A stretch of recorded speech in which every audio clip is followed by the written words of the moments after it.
Terima kasih pemirsa, Anda masih bersama kami dalam Kominfo Newsroom. Pemirsa, Komisi 1 DPR Republik Indonesia resmi menyetujui Kepala Staf Angkatan Laut Laksamana Yudo Margono diangkat sebagai Panglima TNI pengganti Jenderal TNI Andika Perkasa. Laksamana Yudo Margono menjadi Panglima pertama di era Presiden Joko Widodo yang berasal dari Angkatan Laut.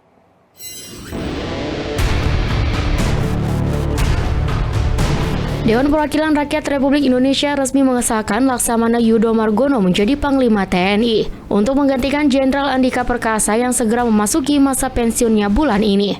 Persetujuan terhadap Yudo ini diambil dalam rapat paripurna DPR ke-12 masa persidangan 2 tahun sidang 2022-2023 yang digelar di Gedung DPR Jakarta. Rapat dimulai dengan Ketua Komisi 1 DPR RI Mutia Hafidz menyampaikan terlebih dulu laporan Komisi 1 DPR atas hasil fit and proper test calon Panglima TNI.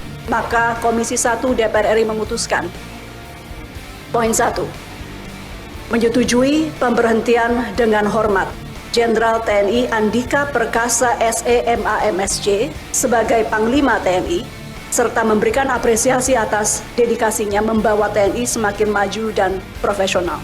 Poin 2, memberikan persetujuan terhadap pengangkatan calon Panglima TNI Laksamana TNI Yudo Margono SE.MM sebagai Panglima TNI. Selanjutnya, Ketua DPR Puan Maharani menanyakan kepada forum untuk meminta persetujuan ihwal pemberhentian Andika dan pengangkatan Yudo.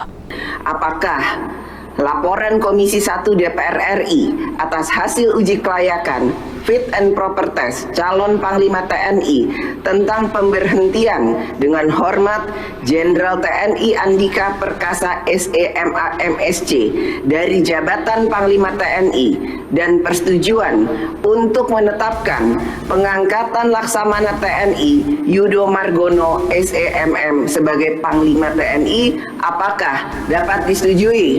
Setuju. Sebagaimana diketahui, Yudo dinyatakan lulus dalam uji kepatutan dan kelayakan alias fit and proper test yang digelar pada Jumat 2 Desember 2022 lalu.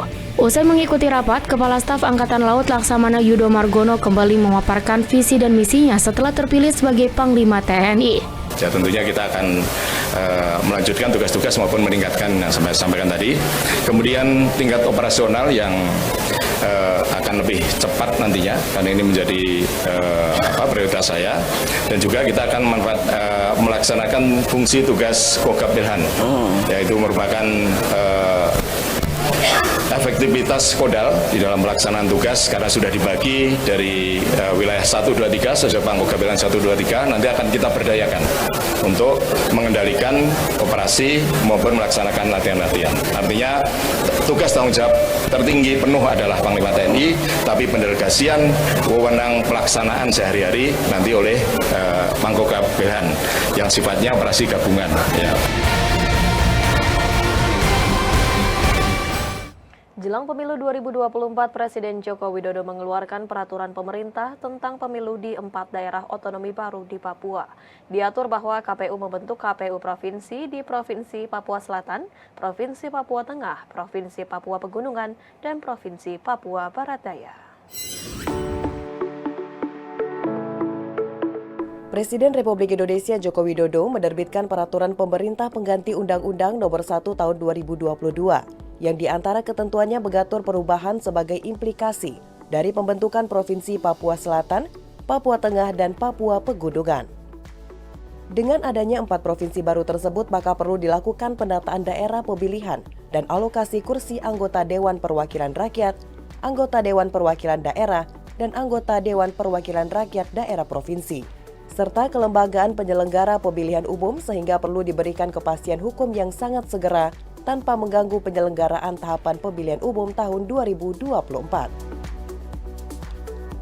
Dalam Perpu tersebut, Presiden RI mengubah beberapa ketentuan dalam Undang-Undang tahun 2017 tentang pemilihan umum. Antara lain terdapat pasal 10A yang berbunyi bahwa KPU membentuk KPU Provinsi di Provinsi Papua Selatan, Papua Tengah, Papua Pegunungan, dan Papua Barat Daya.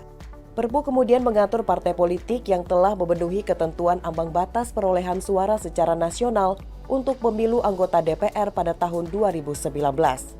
Dan ditetapkan sebagai peserta pemilu dapat menggunakan nomor urut yang sama pada pemilu tahun 2019 atau mengikuti penetapan nomor urut partai politik peserta pemilu yang dilakukan secara undi dalam sidang pleno KPU terbuka.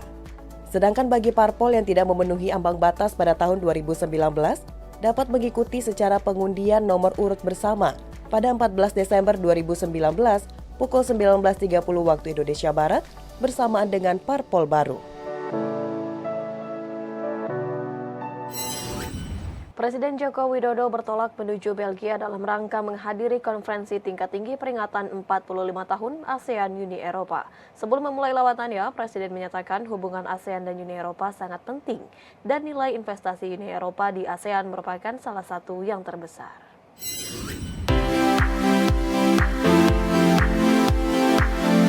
Presiden Joko Widodo didampingi Ibu Negara Iriana beserta delegasi terbatas bertolak ke Brussel, Belgia dalam rangka menghadiri konferensi tingkat tinggi ASEAN-Uni Eropa sekaligus peringatan 45 tahun hubungan antara dua kawasan tersebut. Pada konferensi persnya, Presiden mengatakan selain hubungan perdagangan, Uni Eropa juga memiliki peran penting dalam investasi asing langsung ke ASEAN pada tahun 2021, yakni sebesar 26 miliar dolar Amerika Serikat yang merupakan penanaman modal terbesar kedua setelah Republik Rakyat Tiongkok. Oleh karenanya, Presiden meneruskan untuk terus memperkuat dan menjalin hubungan baik antara ASEAN dan Uni Eropa. Menurut pernyataan persnya, Presiden menyampaikan bahwa kunjungan ke Belgia kali ini berlangsung dalam waktu singkat, yakni tidak lebih dari 24 jam, dan langsung bertolak ke tanah air setelahnya. Kita tahu hubungan perdagangan antara ASEAN dan Uni Eropa pada tahun 2021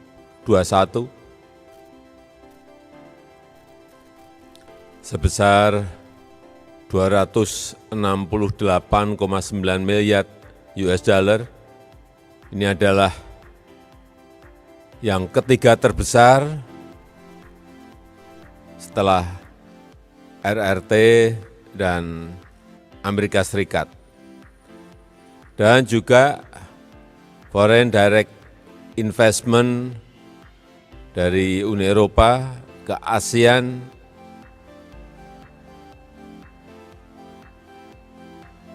yang berjumlah sebesar 26 miliar US dollar di tahun 2021 juga merupakan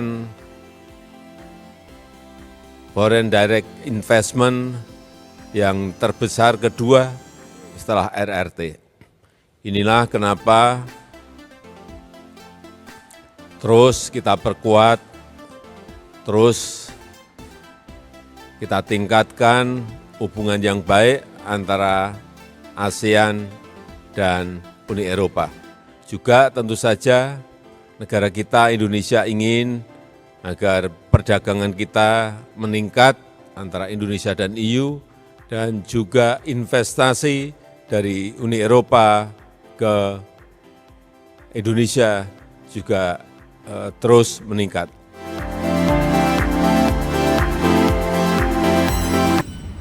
Pemirsa, usai jeda kami akan kembali dengan informasi mengenai pengembangan inovasi kompetensi SDM Kabupaten Banjar sesaat lagi.